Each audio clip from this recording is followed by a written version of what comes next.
Greetings on this third Sunday of the Easter season for ourselves now.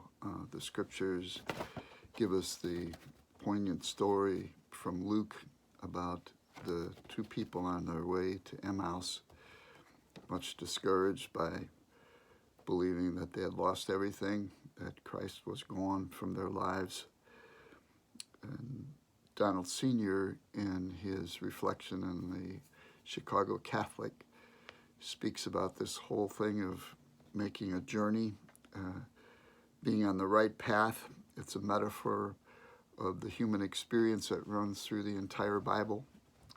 Abraham on his journey to the land of Canaan, Israel's journey from slavery out of Egypt to the Promised Land, and Jesus' journey from Galilee to Jerusalem.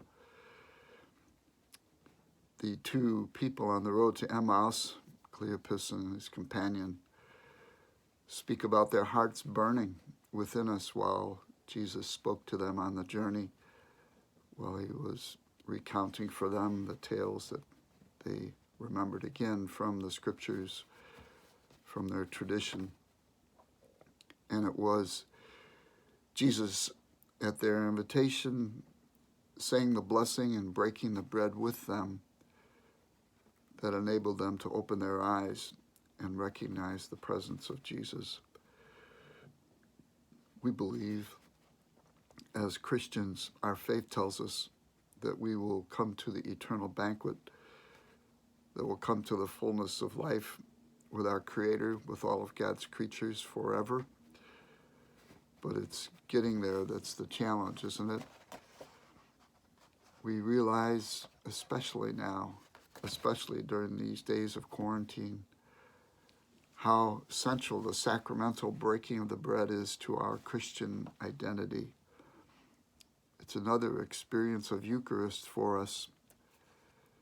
The St. Louis Jesuits help us to sing the song, "One bread, one body." We are one body in the Lord. And to help us to remember that it is in the breaking of the bread that we realize that we are the living, breathing body and blood of Christ. This breaking of the bread, this gathering for the Eucharist, this receiving the body and the blood of Christ is so profoundly important to us, not only because of Christ coming into our lives, renewing us, giving us new life, but sending us out to be the same to one another,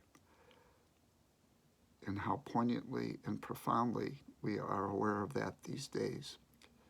Though we do not receive the Eucharist for several days, for several weeks now, we know well this breaking of the bread, this Eucharist binding us together, this life of Christ being given to others. First responders, medical personnel in emergency rooms, paramedics, police and fire personnel, folks at the checkout counters and those stocking the shelves in the grocery stores, the drug stores, transportation personnel, people who do the trains, planes, and gas stations, personnel in funeral homes, food deliveries, church personnel who are reaching out, our public officials who are doing their best to guide us and are certainly walking with us on this most unusual journey. Each one of you who get on the phone or on a video to reach out to family and friends, become the Eucharist, the living, breathing body and blood of Christ that comes to others through this breaking of the bread. And hasn't it happened to yourselves as well? The humbling, heartwarming experience of others reaching out to you. We experience the risen Lord in the breaking of the bread, in the giving and the receiving of new life on our journey.